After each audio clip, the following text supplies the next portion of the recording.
नमस्कार, आप देख रहे हैं सीधी लकीर, जहां हम आपके लिए लेकर आते हैं देश और दुनिया की सबसे बड़ी खबरें जिन्हें जानना है जरूरी। तो इस वीडियो को आखिर तक जरूर देखिएगा।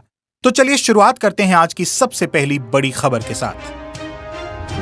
कश्मीरी नेताओं के साथ करीब 4 घंटे चली पीएम मोदी की बैठक। 5 बड़ी मांगे रखी गई सामने। कश्मीर को मिले स्टेटहुड, कश्मीरी पंडितों की हो वापसी और पुनर्वास, पॉलिटिकल प्रिजनर्स की हो रिहाई, पूर्ण राज्य का मिले दर्जा और तत्काल कराए जाएं विधानसभा चुनाव। बैठक में अमित शाह, अजीत डोभाल, केंद्रीय मंत्री जितेंद्र सिंह, जम्मू कश्मीर के उपराज्यपाल मनोज सिन्हा और कई केंद्रीय अफसर भी रहे मौजूद।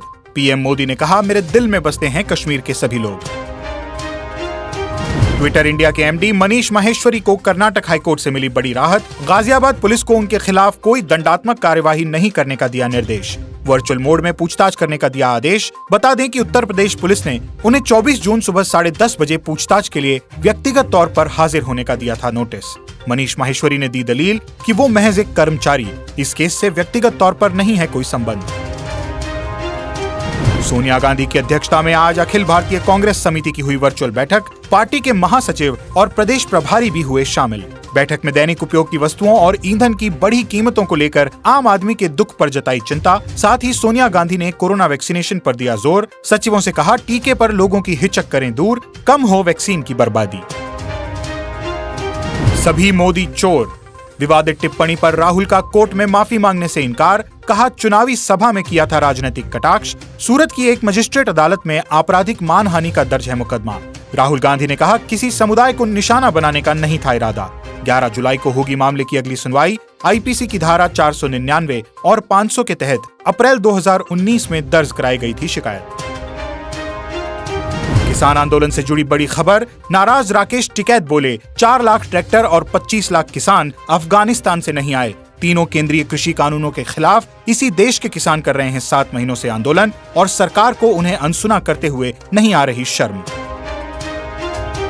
धर्मांतरण के मामले पर उमर गौतम का बड़ा खुलासा। दावत से इस्लाम तक पॉलिसी का करता था इस्तेमाल। मतलब धर्मांतरण के लिए पहले गेट टुगेदर के जरिए मिलना और फिर इस्लाम की मोटिवेशनल स्पीच के जरिए लोगों का दिल जीतना। एजेंडे के बारे में शक ना हो, इसलिए चुना मूक बधिर लोगों को। चिराग पासवान का बीजेपी से हुआ मोह भंग। बोले, पारस का एलजेपी कोटे से पीएम मोदी कैबिनेट में मंत्री बनना नहीं है मंजूर। कहा, नहीं रह सकते बीजेपी के साथ एक तरफा संबंध। बीजेपी की चुप्पी को बताया अनुचित। कहा, अगर ऐसा ही रहा तो वे अपने भावी राजनीतिक फैसलों को लेकर सभी संभावनाओं पर करेंगे विचार। इसी बीच राजस्थान से बड़ी खबर। राज्यसभा सांसद किरोड़ी लाल मीणा का सचिन पायलट पर बड़ा बयान। कहा, पायलट 3-4 दिन रुके दिल्ली, 50-60 फोन किए लेकिन राहुल प्रियंका ने उठाए नहीं। ऐसे में पायलट को दम घोटकर नहीं रहना चाहिए, स्वाभिमान से करना चाहिए निर्णय। स्पेन की जेल में मिला एंटीवायरस सॉफ्टवेयर। मैकेफी के फाउंडर जॉन मैकेफी का शव। जेल अधिकारियों के मुताबिक कोर्ट के अमेरिका प्रत्यर्पण किए जाने को मंजूरी देने के कुछ ही देर बाद उनकी बैरक में मिला उनका शव। आत्महत्या का जताया शक। मैकेफी पर अमेरिका में साल 2014 से 2018 के बीच टैक्स चोरी का है आरोप।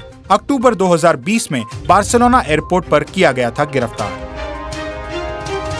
आतंकवाद पर एनएसए अजीत डोभाल ने पाकिस्तान को सुनाई सबके सामने खरी खरी। शंघाई कोऑपरेशन ऑर्गेनाइजेशन में एक्शन प्लान बनाने की अपील। कहा, पाकिस्तान आधारित आतंकी संगठनों, लश्कर और जैश के खिलाफ बनाया जाए एक्शन प्लान। हांगकांग में लोकतंत्र समर्थक अखबार एप्पल डेली के आखिरी संस्करण के लिए मच गई होड़। कुछ ही देर में बिक गई 10 लाख प्रतियां। एप्पल डेली के ग्राफिक डिजाइनर डिक्शन एनजी इस मौके पर हुए भावुक। कहा, आज हमारा अंतिम दिन और आखिरी संस्करण। बता दें कि आमतौर पर 80,000 प्रतियों का होता था प्रकाशन। पुलिस द्वारा अखबार की $23 लाख की संपत्ति फ्रीज करने, कार्यालय की तलाशी लेने और 5 शीर्ष संपादकों और कार्यकर्ताओं को पिछले हफ्ते गिरफ्तार करने के बाद संचालकों ने लिया संचालन बंद करने का फैसला। बांग्लादेशी मौलाना अहमदुल्लाह का अजीबोगरीब फरमान। फेसबुक के हाहा इमोजी के खिलाफ जारी किया फतवा। अक्सर टीवी पर ज्वलंत मुद्दों को लेकर बेबाकी से अपनी बात रखने वाले बांग्लादेश के मुस्लिम धर्मगुरु ने कहा, मजाक उड़ाना इस्लाम में पूरी तरह से हराम। उनके 3 मिनट के वीडियो पर आए 20 लाख से ज्यादा व्यूज। ब्लैक सी में रूस और ब्रिटेन आमने सामने। रूस ने काला सागर में आए ब्रिटिश जहाज पर की फायरिंग। गिराए बम। क्षेत्र को अपना बताता है रूस। शीत युद्ध के बाद ये पहली घटना है जब रूस ने किसी नाटो युद्धपोत के खिलाफ किया है हथियारों का प्रयोग। रक्षा मंत्रालय के हवाले से कहा कि ब्रिटिश मिसाइल विध्वंसक डिफेंडर ने चेतावनी को किया नजरअंदाज।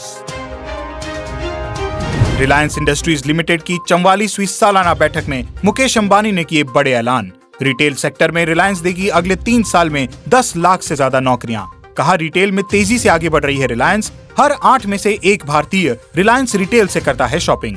पिछले 1 साल में खोले गए 1500 नए स्टोर, पैदा किए 65,000 नए जॉब। स्टाफ की संख्या बढ़कर अब 2 लाख से भी ज्यादा।